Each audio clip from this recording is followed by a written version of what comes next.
Olá, seja bem-vindo ao Tá Legado Podcast, um podcast que trata de muitos assuntos urgentes e importantes.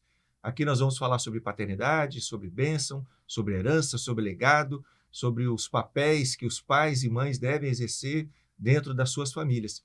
E hoje nós temos um tema muito interessante, nós vamos continuar a nossa história, mas antes deixa eu só ler uma frase que eu achei muito pertinente, que tem a ver com legado, Vinícius. O William James, ele disse o seguinte: que o melhor uso da vida consiste em gastá-la por alguma coisa que dure mais que a própria vida. Vê se isso não tem tudo a ver com o nosso tema, com legado, você investir em algo que vai para além da sua vida. Essa riqueza que a gente vai produzir aqui, nesses episódios, e nesse nosso bate-papo, nessa construção, nessa descoberta de o que nós, como homens de Deus, como servos de Deus, como sacerdotes da nossa casa, sim, o que a gente pode fazer para deixar de riqueza para as próximas gerações. Então, nós temos aí a oportunidade de tratar de muitos temas e que bom que você está participando com a gente desse nosso podcast. Envie esse conteúdo para muitas pessoas, curta e compartilhe.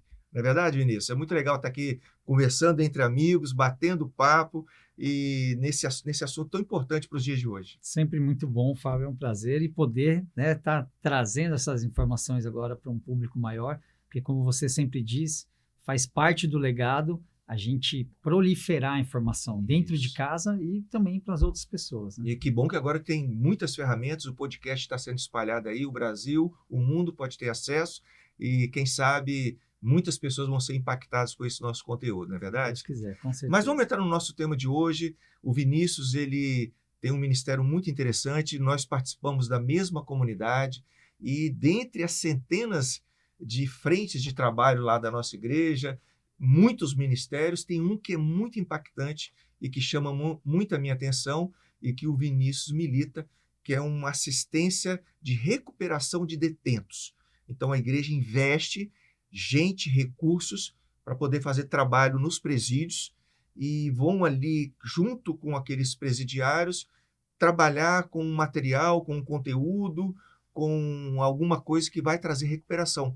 Fala para a gente, Vinícius, como que você chegou, por que você despertou para esse ministério, como que você chegou lá nesse trabalho nos presídios?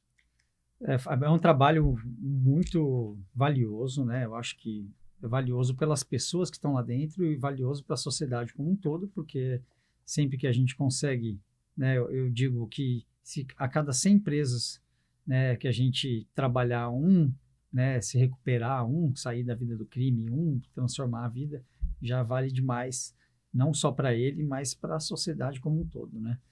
Você recebe este conteúdo porque empresas têm valores alinhados com os nossos e patrocinam o Tá Legado Podcast, como a GM Vix, que representa inúmeros produtos alimentícios, inclusive o delicioso gelato Bate de Latte. Entre em contato com a GM Vix pelo telefone 27 9 9580 3058. GM Vix. E eu fui parar lá, eu acho que por obra, né, de Deus mesmo, né? Essas coisas a gente dificilmente, você não acorda um dia e fala, nossa, eu quero ir no presídio. O desejo de ir lá no presídio. Isso não acontece, né? Então, tudo vai se movendo, assim como muitas coisas, né, que acontecem na nossa vida, principalmente quando tem um propósito, né, real, importante e direcionado. Eu acho que as coisas acontecem naturalmente. E eu fui para lá por um acaso, né? Eu estava há pouco tempo na igreja, queria servir de alguma forma, e um colega meu, um amigo meu, na verdade, comentou que ele tinha esse chamado. Eu tenho muito interesse em fazer esse trabalho. Eu falei, cara, eu vou contigo. E aí as coisas acontecem de forma que ele nunca foi. E eu já estou há quase um ano, né? A partir dessa ideia que ele deu, eu falei, cara, vamos atrás, vamos descobrir quem que cuida disso. Um projeto do Célio Antônio Toniato, uma grande figura, um cara excepcional que faz esse projeto há aproximadamente 14 anos, Uau, praticamente sozinho. Ao longo desses 14 anos, algumas pessoas entraram, saíram, nunca... E ele está sempre firme lá.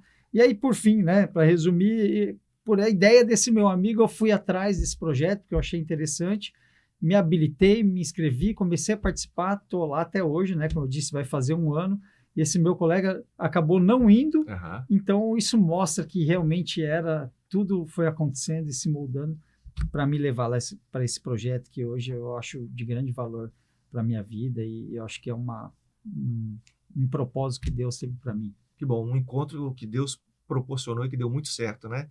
Aliás, você estava comentando, eu pensando aqui que o grande desafio que a gente escuta falar desses estabelecimentos, dos presídios, é que eles foram, teoricamente, moldados para poder fazer a recuperação do detento, mas eu acho que o que menos acontece, geralmente a pessoa sai de lá e as histórias que a gente costuma ouvir é que eles saem, às vezes, piores do que entraram, porque não tem lá um trabalho específico, intencional, para poder, de fato, fazer a recuperação.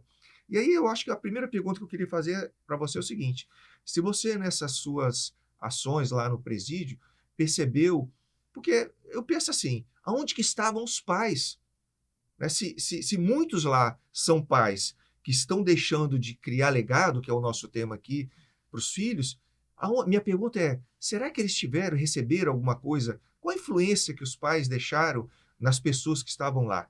E você já percebeu alguma coisa nesse sentido? Se teve, de fato, se tem alguma relação entre paternidade ou a ausência da paternidade e que justifique o número de presidiários hoje?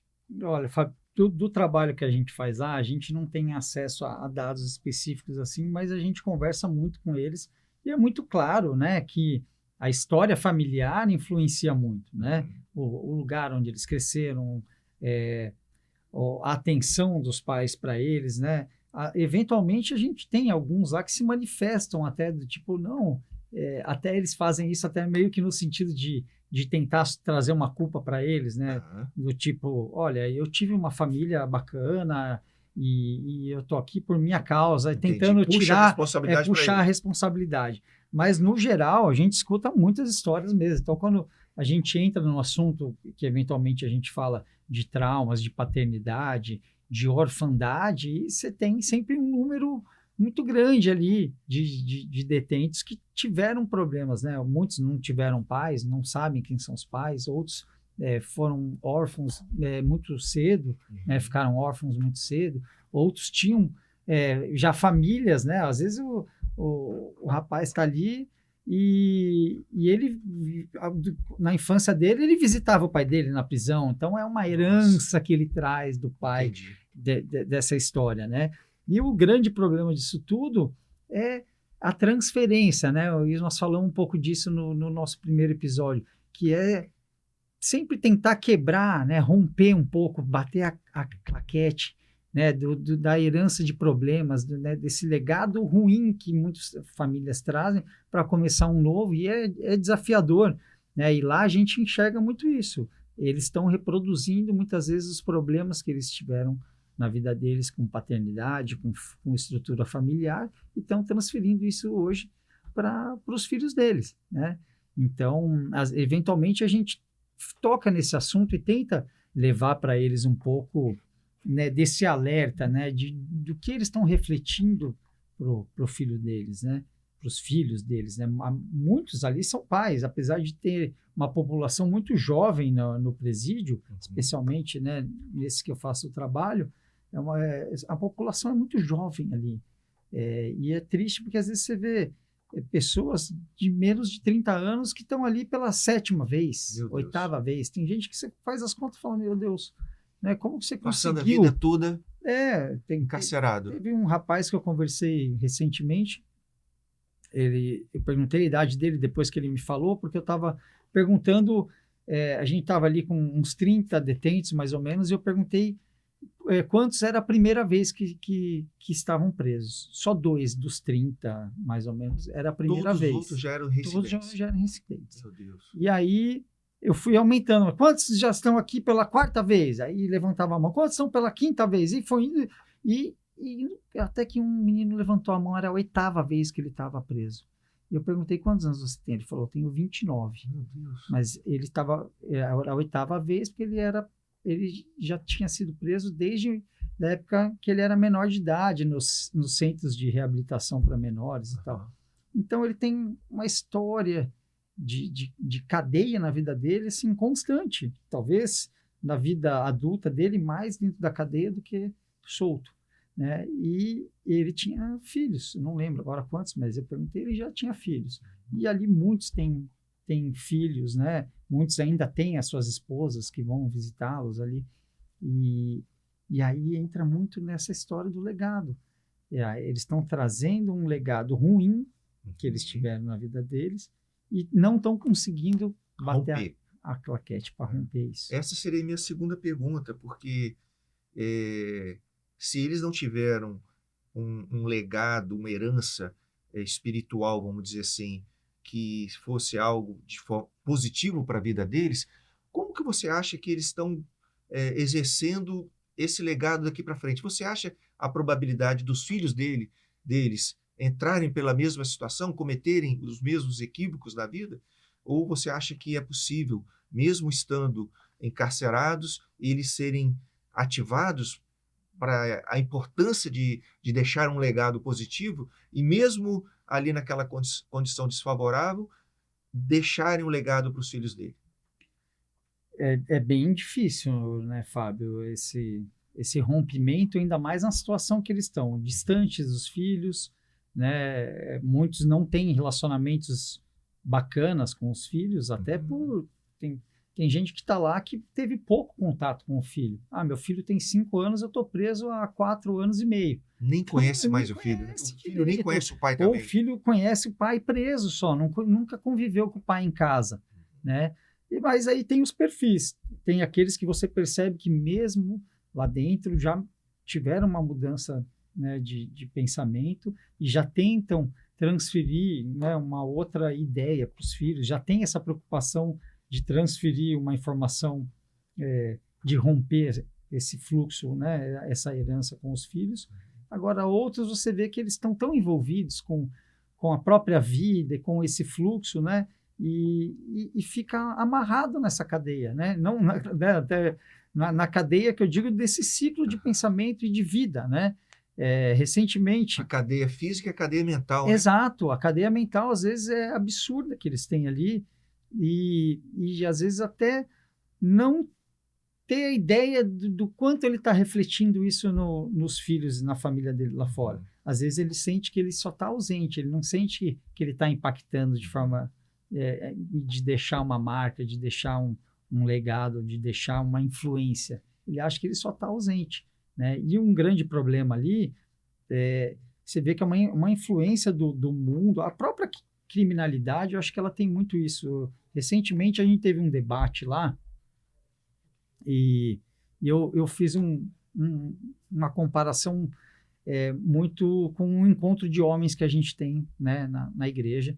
E é um encontro que só vão homens porque a gente vai para poder descer o cajado mesmo, né? Que é papo de homem. Papo de homem, para poder... Sem mimimi. Sem mimimi, é para chamar atenção mesmo, para alertar os homens, porque o mundo vai nos distraindo, vai nos levando para outras formas de pensar que a gente sabe que muitas vezes fogem dos princípios que a gente deve seguir. Aliás, há, na minha concepção, um plano arquitetado para poder cada vez mais diminuir o papel do pai e do homem dentro de casa. Isso é verdade? Está destruindo. Recentemente, eu vendo um desenho animado com a Alicia, e aliás, é algo muito, muito terrível que os pais têm que prestar muita atenção, que eu achava que era muito teoria da conspiração, esse negócio de desenho animado, mas, cara, quando comecei a prestar atenção no conteúdo dos desenhos animados, é algo terrível.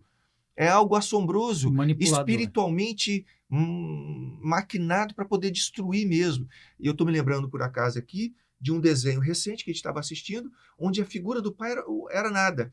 A mãe era grandona, o pai era pequenininho, a mãe pegava o pai, era um sonho, mas na linguagem que estava ali passando, diminuindo a figura paterna.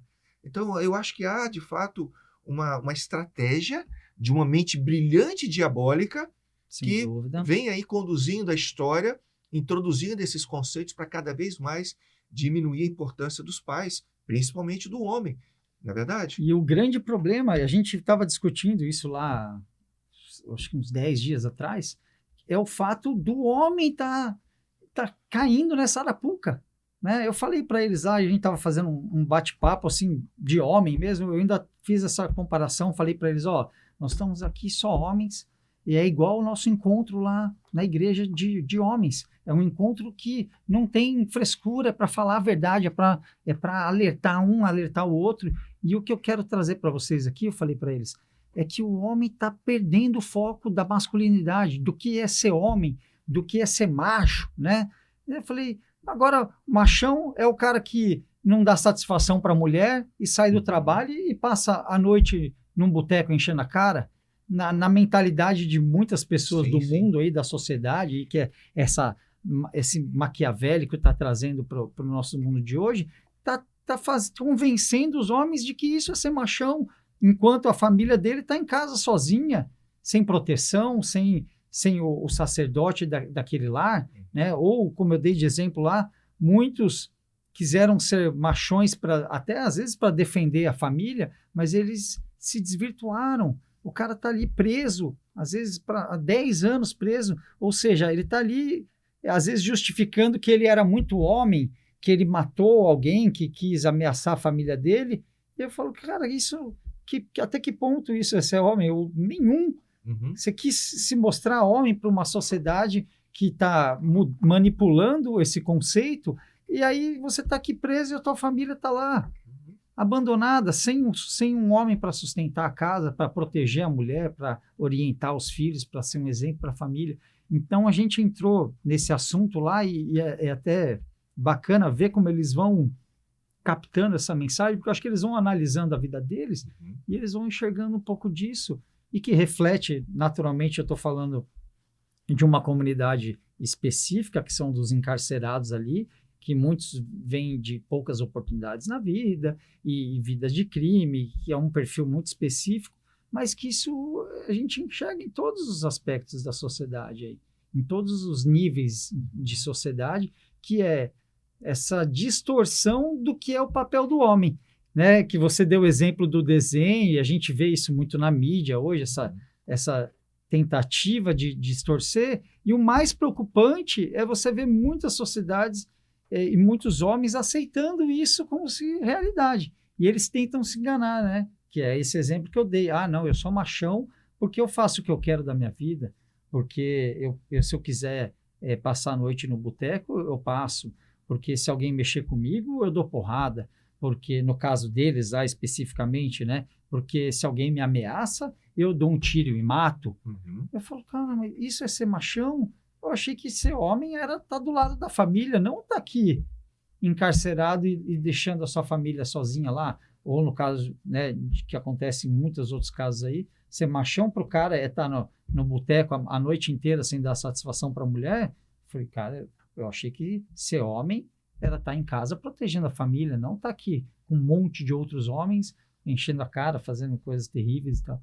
Então, a sociedade e as forças do mal mesmo, é muito claro, isso estão manipulando o que o homem representa para a família dele. E é preocupante ver o homem aceitar muitas vezes isso. A gente tem que estar monitorando isso, a gente tem que estar fiscalizando, tem que estar alerta para a gente reassumir o nosso papel de sacerdote do lar, que é o que você falou. E você trouxe um ponto muito interessante, que você mencionou que não só os encarcerados, mas muitos homens da nossa sociedade estão com o mesmo comportamento e nós precisamos ficar atentos, porque de uma forma ou de outra a gente pode cometer os mesmos deslizes e a única diferença da gente para os que estão presos é que nós não fomos flagrados e eles foram flagrados e estão cumprindo pena. Não é verdade? Se a gente vacilar, a gente entra nessa onda aí do machão, daquele que manda e quem tem juízo obedeça, não é verdade? Sim. E a gente impõe a nossa vontade, exercendo algo que não tem nada a ver com o propósito de Deus para o papel do homem dentro de casa, para o pai. Né? E que acaba justamente deixando essa lacuna, né? Porque ele abraça um papel de homem que não tem nada a ver com o verdadeiro papel do homem na família dele e na sociedade, ele abraça um outro que não tem nada a ver e acaba descobrindo né, deixando descoberto a essência real de onde ele precisaria estar sendo o sacerdote, o homem, né, o marido que está ali do lado da família protegendo, o pai que orienta os filhos, que deixa um legado, que dá um exemplo. Não, é tudo transformado, vai perdendo o foco. Então, a gente tem que estar alerta. A gente tem que estar muito alerta. Eu fico feliz de ver que lá dentro do presídio tem muitos homens que estão abrindo os olhos, né? Que então, tanto pelas informações que a gente troca e pelo acesso à informação que eles têm de outras formas, ou até pela própria experiência que eles têm, né? Porque tem muitas vezes que a experiência entrega tudo na mão dele, né? Ele para uma hora ali e faz essa reflexão. Peraí, nossa, eu fui machão para determinada coisa e agora eu estou aqui e minha mulher está lá. Quem está protegendo tudo isso, ela? Né? Quem está cuidando? Do que adiantou?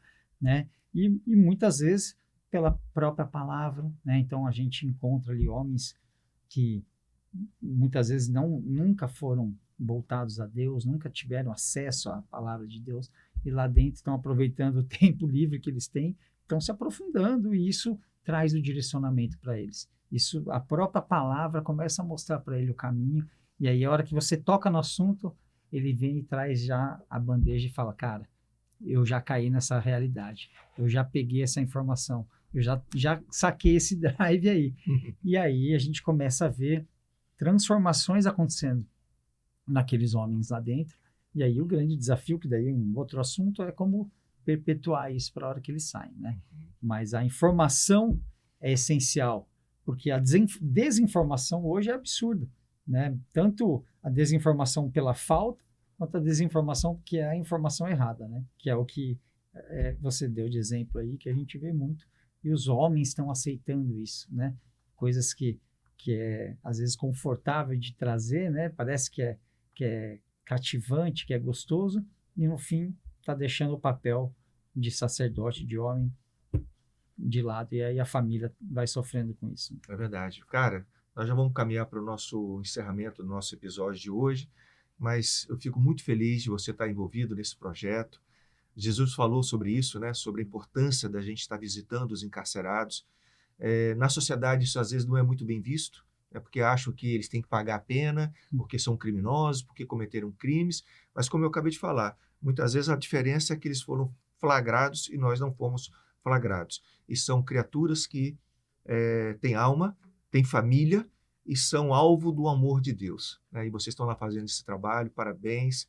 Que Deus continue abençoando, trazendo estratégia, trazendo coragem, recursos para vocês alcançarem o coração desses homens, para que eles transformados, né, por um milagre, não é verdade? Sim. Deus alcança o coração deles e eles então possam produzir legado a partir daí. Quer seja ainda cumprindo pena de alguma forma, ou quem sabe sendo a pena sendo cumprida e eles possam produzir, voltar para o seio familiar e eles exercerem o papel que Deus criou para eles, né?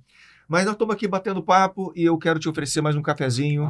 Você deve estar com a sede de tomar um bom cafezinho. Eu já quero fazer um merchan aqui também desse café maravilhoso. O café especial que eu tomo todo dia lá em casa, que é o Café da Rafa. Está aqui ó, a embalagem do Café da Rafa.